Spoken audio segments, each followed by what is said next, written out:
misterio de la fe. El misterio de la fe. Hay un misterio en la fe. La fe es algo que realmente por conceptos escriturales, por memoria, uno dice, ¿qué es la fe? Pastor, la fe es la certeza de lo que se espera y la convicción de lo que no se ve. ¿Ve que sabía responder? Pero hay algo más profundo en la fe. Porque muchos de nosotros hemos experimentado en nuestra vida personal momentos donde hemos creído tener fe y cuando no ha llegado la respuesta que nosotros queremos, retrocedemos. ¿Cuántos de ustedes alguna vez oraron por alguien, un hijo, un esposo, una esposa, por un trabajo y no les salió como ustedes querían y dejaron de orar?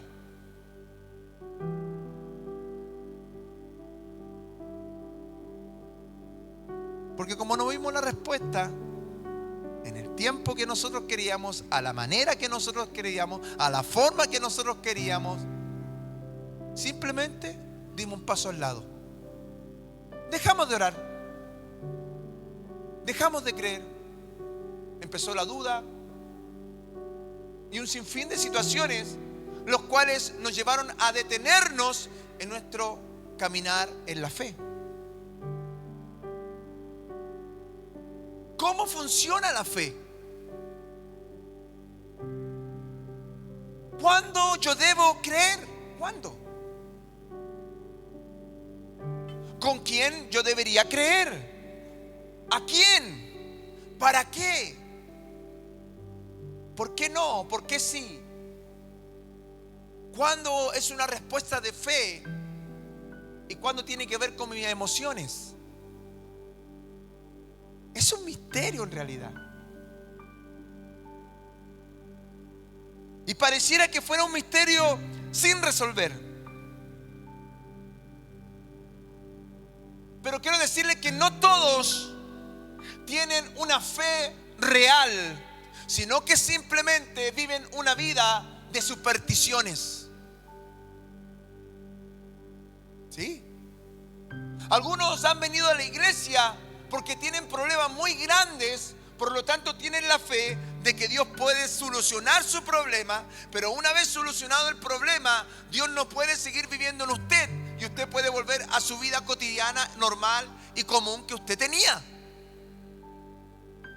Solamente una fe que sirve como un amuleto de la suerte.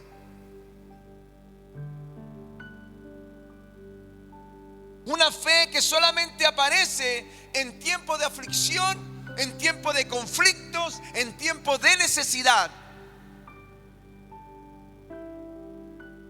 Incluso algunos utilizamos símbolos cristianos como si fueran amuletos, como mostrando que somos personas de fe. Ah, tú sos cristiano, tenía una cruz ahí. Ah, qué bueno.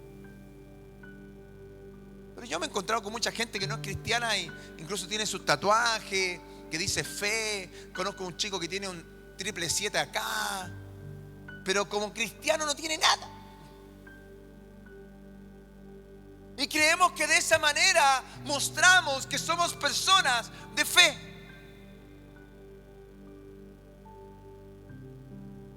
Incluso culturalmente hay países donde usted le dice, amigo, Dios te bendiga. Amén, amén, amén, amén, amén. Tienen un concepto de la fe, pero no viven por medio y en la fe. La fe no fue hecha para momentos. La fe fue creada para vivirla. Amén, ¿o no? Ya no ponga cara asustado, por favor. Hay algunos que están así. Como dice parcero, ya pastor, ahora saque la correa y peguémonos correazos, pastor. El problema de la fe muchas veces es, ¿creo o no creo? ¿Mi fe es genuina o es una fe fingida? Cuando vamos a 2 de Timoteo capítulo 1 versículo 5, comienza Pablo diciendo lo siguiente: trayendo a la memoria la fe, ¿qué dice? podríamos decir que sí hay dos clases de fe. Unos que realmente tienen fe y otros que fingen tener fe.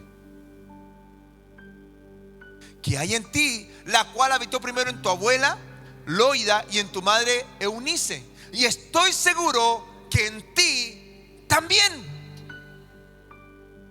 Podemos darnos cuenta que en las iglesias a nivel general existen dos clases de fe. Una fe verdadera y una fe fingida. Hay personas que aparentan creer en Dios, pero su vida revela todo lo contrario. Hay personas que en un sinfín o en el fondo de su vida viven llenos de duda y su vida no refleja la fe de Dios para transformar sus vidas. ¿Sabe? Una persona que realmente tiene fe es transformado. ¿Sí? Se levanta todas las mañas, todas las malas costumbres. Pablo decía: ya no vivo yo, mas Cristo vive en mí. Por fe yo creo que Cristo vive en mí. Pero yo no aparento ser un hombre de fe o una mujer de fe, porque quiero decirte algo, hermano, que a Dios no le podemos engañar. La fe verdadera no es una emoción. Y ahí es donde usted descubre la fe fingida. Un hombre de fe, una mujer de fe, está en las buenas y está en las malas. Está en la salud y está en la enfermedad. Está cuando la respuesta no llega, está cuando está enfermo, está cuando le da un diagnóstico que es realmente malo, de muerte. Aún así, un hombre y una mujer de fe verdadera sigue creyendo que Dios le va a sanar a pesar que no venga la sanidad a su vida. ¿Sí? Pero algunos viven fingiendo ser hombres y mujeres de fe. Una fe verdadera confía en Dios aún cuando no entiendes nada de lo que está pasando. Cuando las cosas no te cuadran, cuando las cosas pareciera que no fuesen así.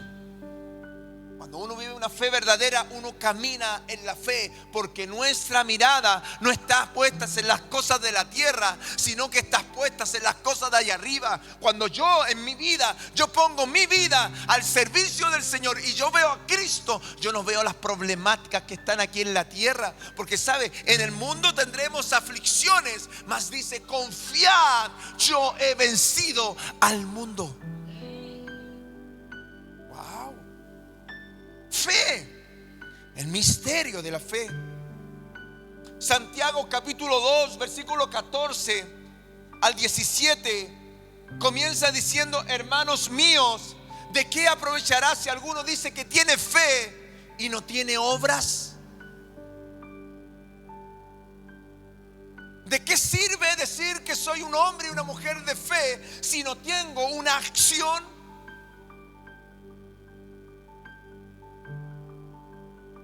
Hablamos de fe, de un Dios que sana, un Dios que transforma, y ni siquiera nosotros hemos dejado que Dios transforme nuestra vida. Y voy a usar esta frase: seguimos siendo hombres y mujeres con malas costumbres que no reflejan a Cristo en nuestro corazón, y ensuciamos la imagen de Cristo por nuestras acciones.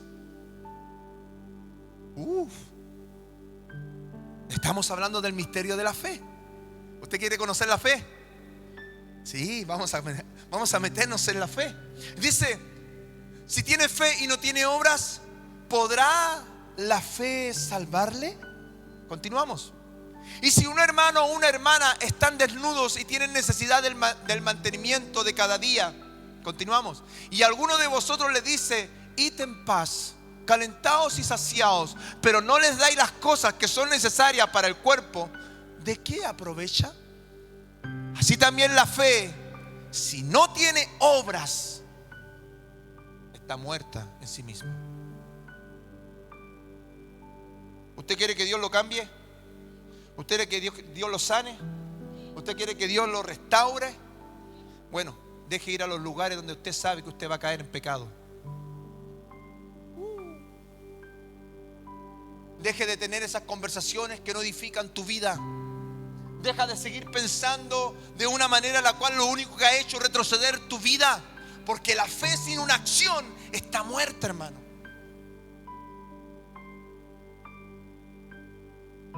Está muerta.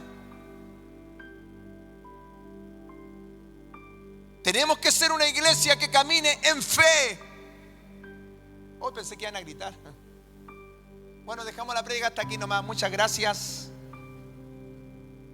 Tenemos que ser una iglesia que camine en fe. Sí, una iglesia que camine en fe. Que la gente cuando la vea usted diga: oye, tú tienes algo especial. Claro. No. Me parece que tú eres hija de Dios. Sin que usted ande con su currículum aquí: soy cristiana. Para que tú lo sepas.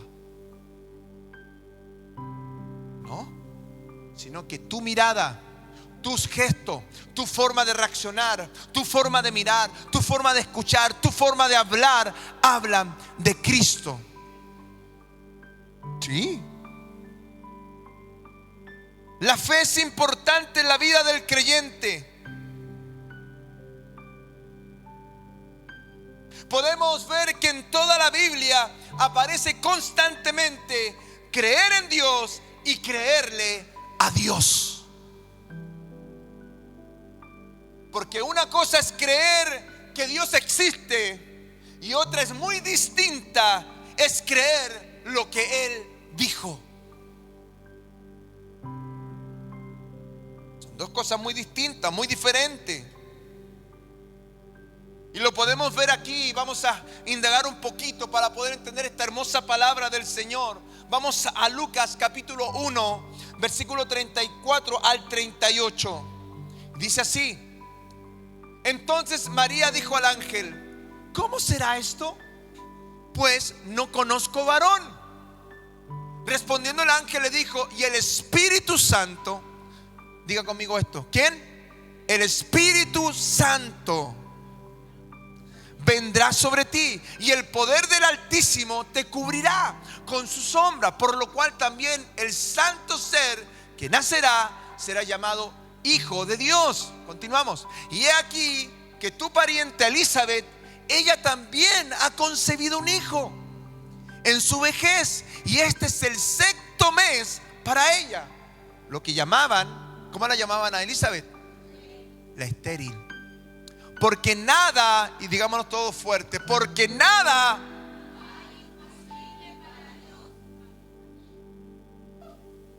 gracias.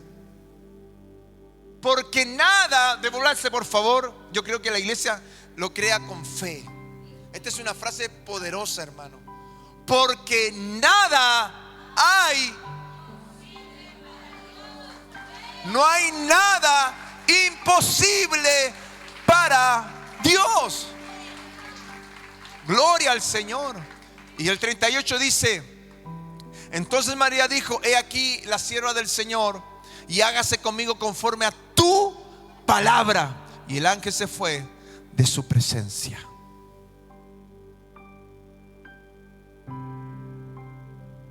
Vemos un cuadro bastante interesante en esta historia en relación a la fe. María era una mujer virgen, no había conocido hombre. Por lo tanto, no había manera que esta mujer pudiera quedar embarazada. En la lógica y en la razón, la única forma era poder tener intimidad con su esposo José. No había forma, no había manera. Pero por otro lado, vemos a una mujer llamada Elizabeth, la cual hace 6 meses atrás ya estaba embarazada. ¿Estamos bien ahí? Está María, que es virgen, y hace 6 meses atrás Elizabeth, la estéril, estaba esperando un hijo. Vemos que aquí hay 2 cuadros importantes en relación a la fe. Estamos aprendiendo sobre la fe. Y vemos a una María con todas las condiciones para no poder ser madre, porque justamente no había tenido intimidad. Y por otra parte, tenemos el caso de una mujer estéril y más encima tenía una edad avanzada. O sea, tampoco había posibilidad que esta mujer pudiera quedar embarazada. Los dos casos hablan de algo muy parecido. Pero vemos aquí un caso de fe sorprendente. Que en el caso de María, ella no tenía que hacer nada, sino que simplemente tenía que creer, confiar y esperar que ocurriera.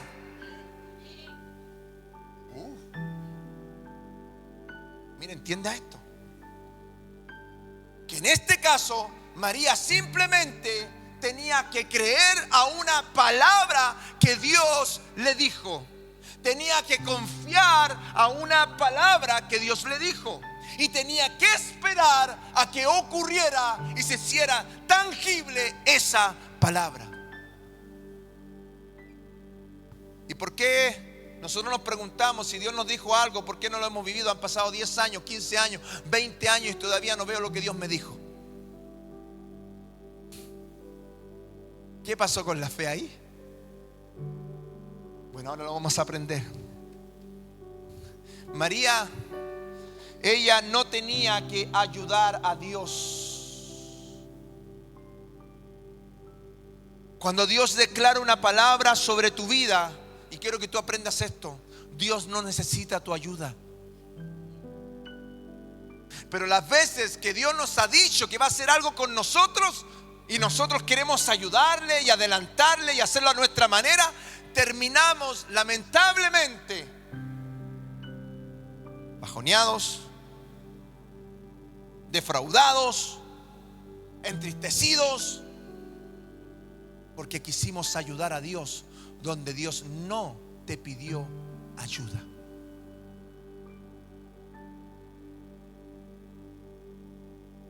Pero luego vemos a Elizabeth, una mujer que era estéril y que tenía una edad avanzada.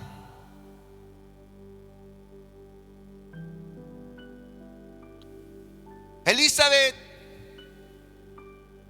ya llevaba 6 meses de embarazo. Usted sabe que Elizabeth tenía a su esposo. ¿Saben quién era su esposo? El sacerdote Zacarías. Era un hombre de Dios. Pero para que ocurriera un milagro en la vida de ellos tenían que accionar algo.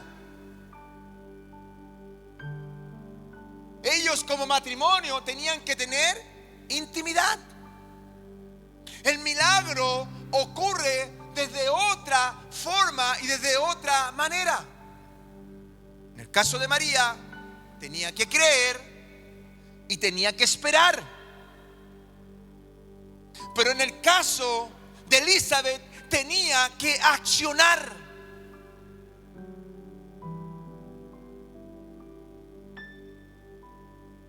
Y esto pasa con muchos de nosotros en la iglesia, que si Dios te quiere dar, a la casa te viene a dejar.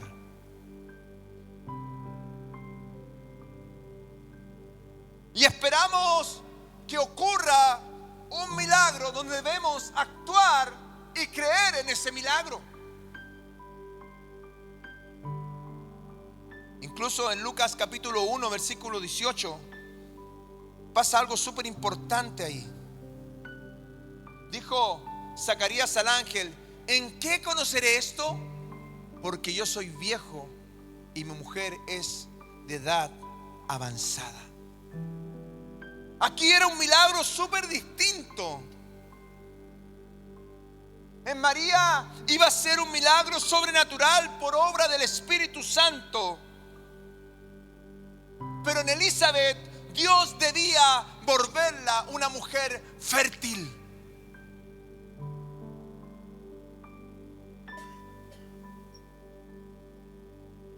Aunque el milagro venía de parte de Dios, ellos tenían que hacer algo. Elizabeth tenía que tener intimidad. O sea, debería existir acción. Una acción. Pero vemos a un sacerdote Zacarías dudando tanto sobre esto. Señor, pero mira a mi señora, mírame a mí. En ese tiempo no existían las pastillitas.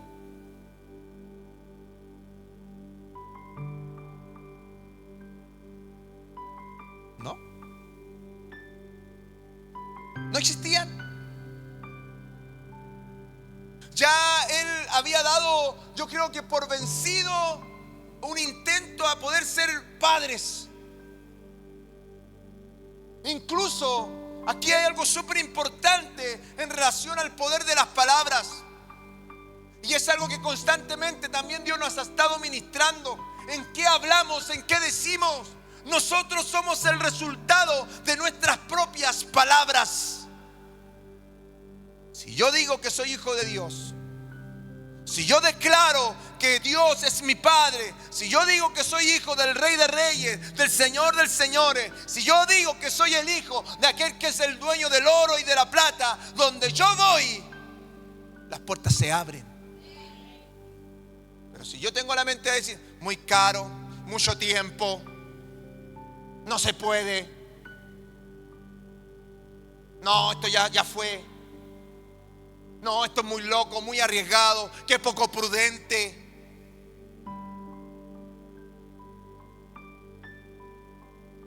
Y terminamos viviendo en una fe estéril. Creemos a Dios, pero ahí nomás. Que no signifique riesgos. Venimos a una iglesia y no queremos ser parte de la iglesia.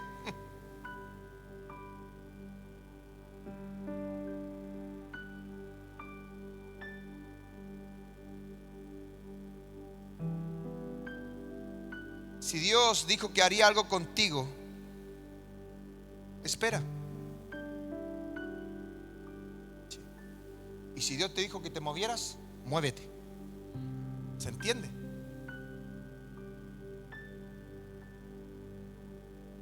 Porque a veces tomamos todo al revés. Cuando Dios te ha dicho que te esperes, tú mueves. Y cuando Dios te ha dicho que te esperes, o dice que Dios te muevas, te quedas quieto. La Biblia, ¿sabe lo que nos enseña? Ser entendido en los tiempos. Y le voy a decir algo, iglesia. Nuestra iglesia está viviendo un avivamiento. Y si tú no te mueves, y si tú no te mueves, y si tú no te mueves, y si tú no te mueves, y si tú no conectas, vas a terminar en una fe estéril.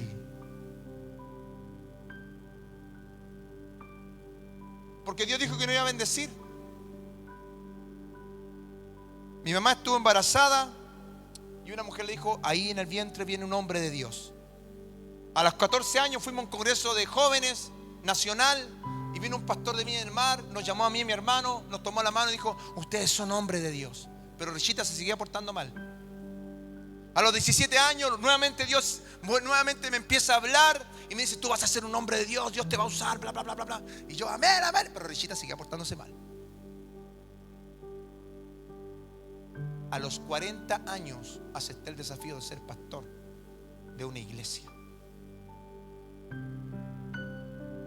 Porque muchas veces quise accionar cuando tenía que esperar.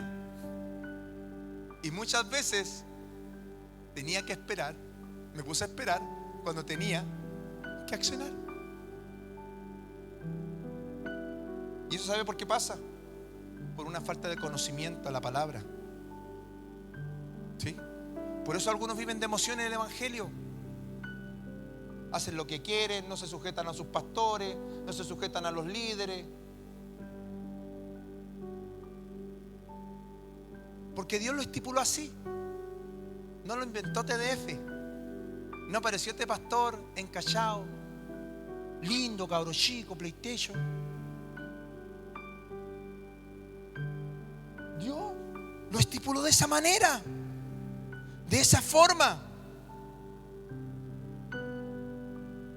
Y algo que yo no puedo olvidar, y hasta el día de hoy los que son más cercanos a mí saben, yo hasta el día de hoy no me olvido que antes de ser pastor también fui oveja. ¿Sí? Y yo estuve de la generación donde los pastores eran brígidos. Eso que le pegaron un pellizcón. Quédate quieto. Eso que usted corría por el pasillo y siempre había una hermana atrás con una cara de amor y lo pescaba uno en el brazo así y decía: no se corre en la iglesia. ¿Cuántos son de esa generación? Aleluya. Sobrevivimos, gracias a Dios. Tuve que infiltrarme yo el hombro hace un tiempo atrás. Pero hoy vivimos una fe de cristal. Una fe que se rompe fácilmente. Una fe que es más pequeña que nuestros problemas. Y nos detenemos cuando tenemos que movernos. Y nos movemos cuando tenemos que detenernos. ¿Hoy día usted se lamenta por algunas decisiones que usted tomó en su vida cristiana? ¿Sí? Yo a veces me pregunto que por qué no me moví antes. O por qué no me quedé quieto cuando tenía que haberme quedado quieto y me moví. Pero es difícil encontrar esa respuesta cuando no tenemos intimidad con el Espíritu Santo. Es difícil, hermano. Hoy día nosotros vivimos nuestra vida cristiana bajo los resultados de nuestras acciones. Yo estoy seguro que usted, el que llegó aquí a esta iglesia, aquí hay evangelistas, profetas, maestros, pastores, misioneros. Aquí están todos los ministerios completos. Pero ¿sabe quién ha sido el único que no ha creído? Usted. Porque si Dios no hubiera creído en usted, Dios no manda a su hijo a morir por usted. ¿Para qué? Iba a perder el tiempo. ¿Para qué? Si sabía que usted iba a ser porfiado o porfiá. A eso no le gusta que le digan a la hermana, porfiá. Los hombres somos más porfiados. ¿Cuántos dicen amén? No.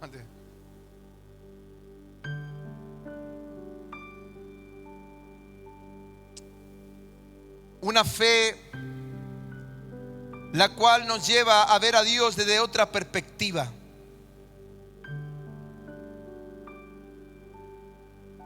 María no tenía ninguna necesidad de acostarse con José para ayudar al milagro. No tenía ninguna necesidad.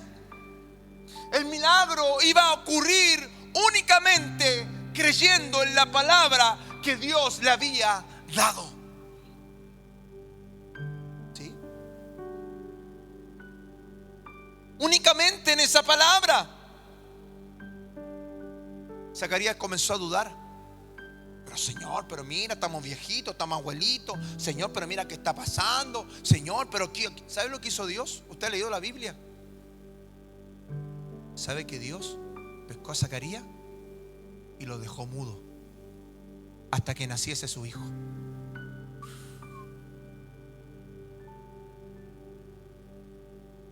Acá hay hombres que son predicadores, mujeres predicadoras. Y Dios tuvo que humedecer tu boca, tu ministerio, porque empezaste a renegar contra Dios. Que por qué no me contesta, que por qué esto aquí, que por qué esto allá, que por qué esto otro, que por qué. Y sabe que Dios te va a mantener mudo en ese estado hasta que tú comiences a declarar la verdad por fe. La verdad duele, la verdad molesta. Por eso el ministerio pastoral es un ministerio bastante complicado, porque no es para sobar lomos, es para dar buen pasto. Sí, pero algunos no. Es que a mí no me gusta ese pasto, pastor. A mí me gusta ese que tienen como florcitas así, pastor, así son más dulcecitos. Es que ese pasto que usted me da es muy duro, pastor. No, pastorcito, es que usted no sabe. Usted no sabe nada, pastor. ¿Sabe que una persona para ser pastor tiene que comer todos los pastos? Incluso los secos, los podridos, los mojados, los con billos, los sin billos. ¿Sí? Porque la única manera que yo aprenda como pastor a saber dar un buen pasto a usted. Que cuando usted lo veo que anda comiendo, ¡ey! No, hermanito, no coma. Pastor, que no comáis de ahí. Te vaya a enfermar. Por eso algunos están enfermos espiritualmente y están en medio de nuestra congregación. Porque no quieren comer del pasto de la palabra del Señor. Pero eso se hace por medio de la fe. Porque yo creo, por fe en el Señor, por fe en la palabra y por los frutos, que sea el hombre o la mujer que esté predicando en este lugar, entrega una palabra que alimenta mi fe. La palabra de Dios dice que la fe viene por el oír, y el oír palabra del Señor. ¿Sabe lo que hace el enemigo? Lo aleja del rebaño. Eso es el enemigo, para que usted no escuche palabra. A no escuchar palabra, ¿qué pasa con su fe? ¿Qué cree que pasa con su fe? Si no se alimenta, mire, no coma en un mes. Hagamos esa prueba. ¿Cuántos van a aparecer el día domingo acá si no comen en un mes? No coma más almuerzo. ¿Sí? En un mes yo creo que usted va a estar muy débil. Aquí algunos agrandados me dicen: no, pastor, yo he durado 3 meses sin comer nada. Imagínese la fe. Imagínese la fe. Si no se alimenta. Por eso constantemente estamos diciéndole: hermano, venga a la iglesia. Hermano, asista a los estudios. Hermano, conéctese a la oración. Hermano, venga a los cultos. Porque hay una necesidad de fortalecer la fe de la iglesia. ¿Sabe por qué? Porque hay un mundo allá afuera que no está con fe. Hay un mundo allá afuera que necesita ver milagros, prodigios, sanidades. Y si no hay una iglesia que no camina en fe, no quedará en nada y seremos una simple historia. La Escritura dice que el mundo está esperando fervientemente la manifestación de los hijos. Sí, eso está esperando. Que usted se manifieste, pero no con el guanaco, por favor. ¡Qué calor! El guanaco, por favor. No con carteles que digan: no, lo homosexual se van a ir al infierno. No, que aquí. No. Sino que con demostración de poder. Un poder que transforma vidas. ¿Y sabe cuál es el mayor mensaje para el mundo? ¿Sabe cuál es? No son las palabras persuasivas. ¿Sabe cuál es el mejor mensaje para el mundo necesitado? Su testimonio. ¿Sí? Que usted sea un buen esposo, sea una buena esposa, sea usted un buen hijo, sea un buen trabajador, sea un buen dueño de una empresa.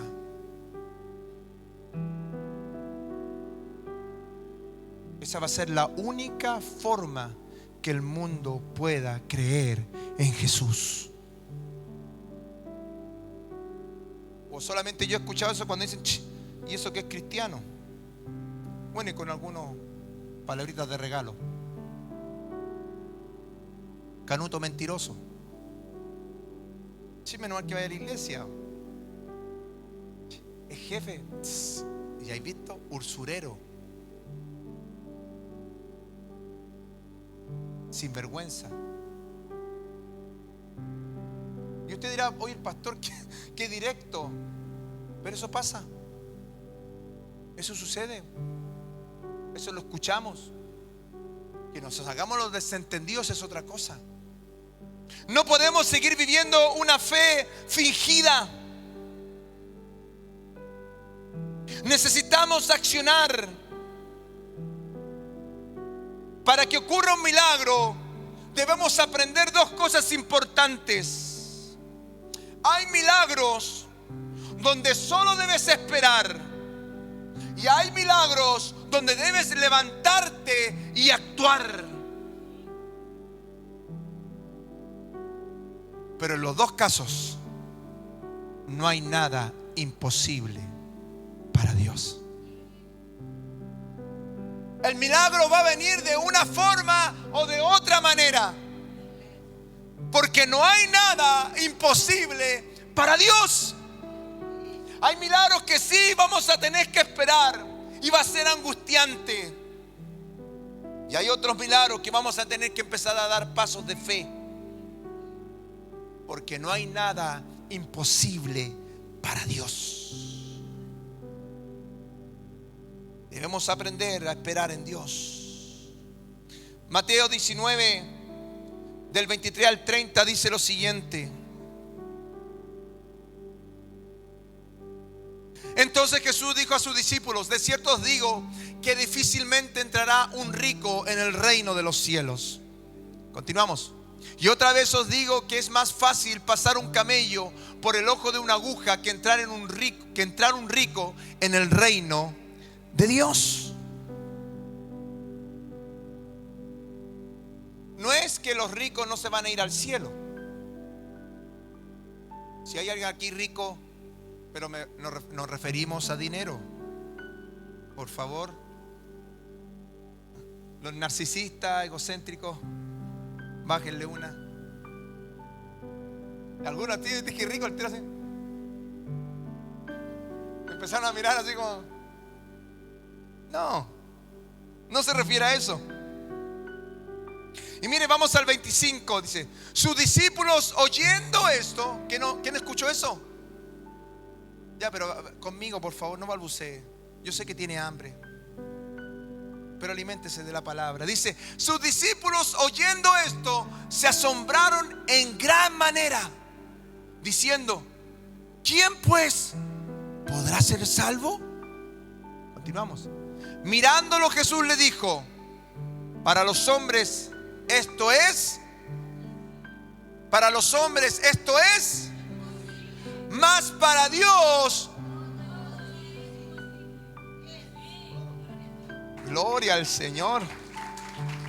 Para los hombres es imposible, pero para Dios es posible. Jesús no estaba diciendo que los ricos no podían salvarse, porque su sorpresa que ellos tenían era que ellos también eran hombres empresarios. Ellos se asustaron porque dijeron: bueno, si la gente que tiene recursos no puede salvarse, ¿qué va a pasar con nosotros, Jesús? Ellos se sorprendieron porque todos tenemos un concepto que los discípulos eran pobres, porque todos tenemos el concepto de la pobreza. Jesús era humilde. Aleluya. Los discípulos también eran empresarios, hermano. Eran hombres profesionales. Sí.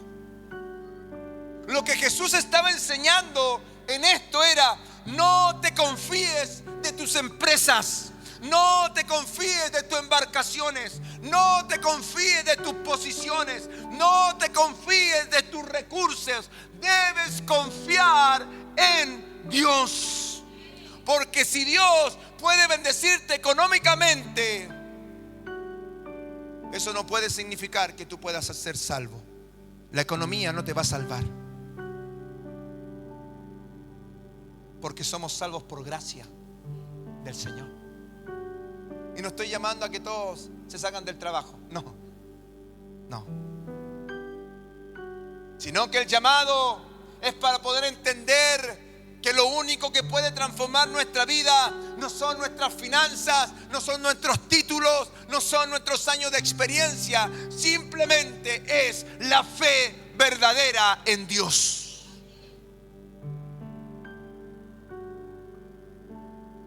Marcos capítulo 9, versículo 21 al 23, y esto ya estamos casi por terminar. Esto está hermoso, de verdad. Yo lo estudié y me encantó. Y usted aguante nomás, porque en el cielo estaremos eternamente escuchando a Dios. Lo estamos entrenando. Dice, mirándolo Jesús le dijo: para los hombres esto es imposible. Y nuevamente repite: para Dios todo es posible. Marcos 9, 21, por favor. Marcos 9, 21. Dice, Jesús preguntó al Padre. Esto sucede justamente cuando un padre lleva a un hijo que era atormentado por un demonio que hacía que el hijo se tirara al fuego o se tirara al agua. Era una locura. Y no era algo que sucedía en el momento, sino que desde su niñez el niño era atormentado por un demonio. Y dice, Jesús preguntó al Padre: ¿cuánto tiempo hace que le sucede esto? Y él le dijo: desde niño. Continuamos. Y muchas veces le echa en el fuego y en el agua para matarle. Pero si puedes hacer algo, mire lo que le pregunta: si puedes hacer algo, ten misericordia de nosotros y ayúdanos. Ten misericordia de nosotros y ayúdanos. Pero ¿qué continúa diciendo, por favor? Y Jesús le dijo: si puedes creer, al que cree.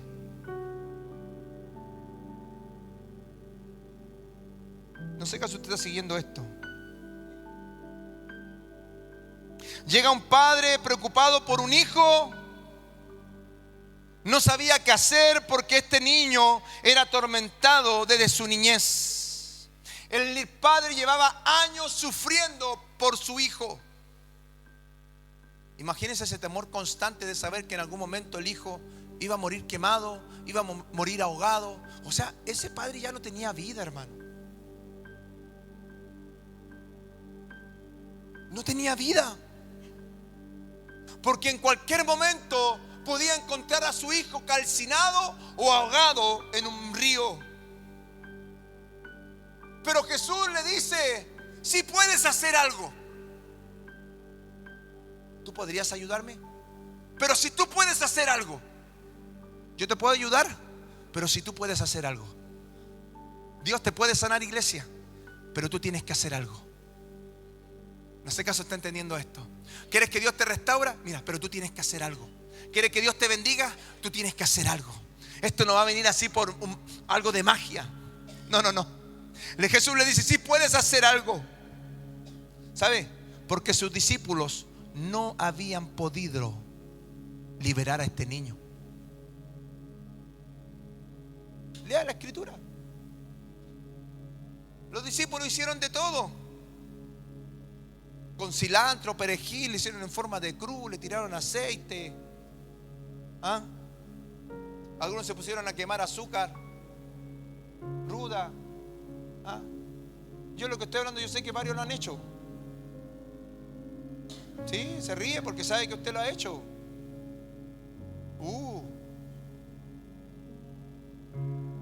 Porque se nos enseñó la abuelita de la abuelita de la abuelita.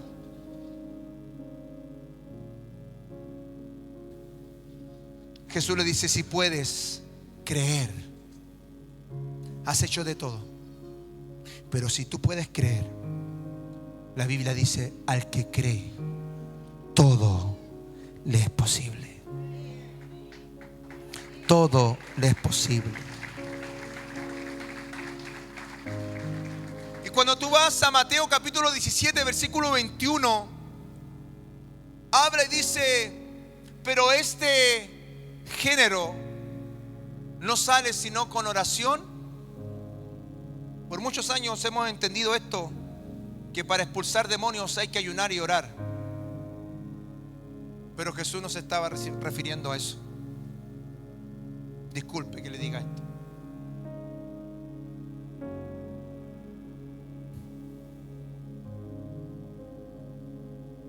Jesús está hablando de una generación incrédula.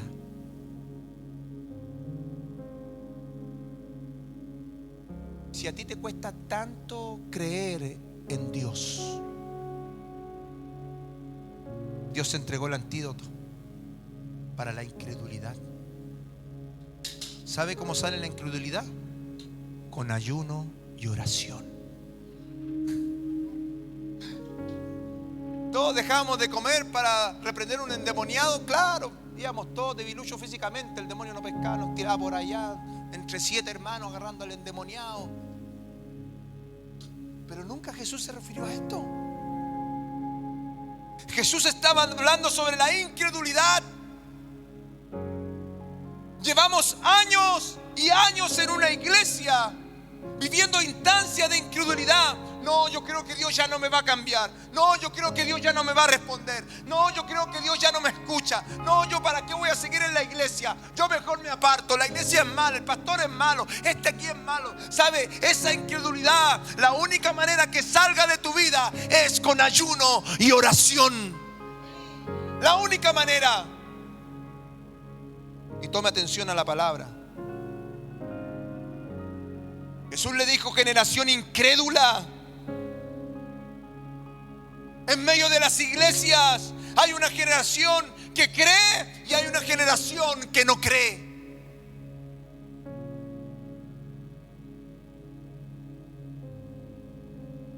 ¿Qué sintió usted cuando dijimos que había que pagar 5 millones de pesos de arriendo?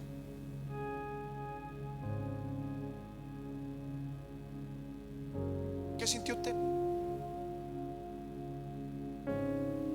¿Qué pensó? No, se agrandaron. Ah, el pastor nos quiere meter la mano al bolsillo. No, yo creo que el pastor está fantaseando. No, yo creo que esto. No, yo creo aquí. ¿Sabe qué, iglesia? Nosotros, antes de tomar ese lugar, vamos a tener una semana de ayuno y de oración. ¿Sí? Y esto yo lo siento en mi corazón. Y usted va a tener que ayunar y orar.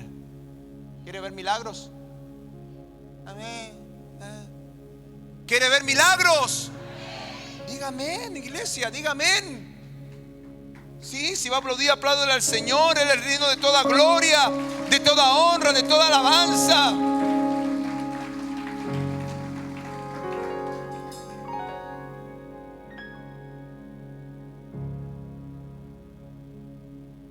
Podemos entender que para Dios no hay, ¿perdón? Para Dios no hay nada imposible. ¿Usted cree eso? Pero mire lo que se agrega ahora. Pero para el que cree,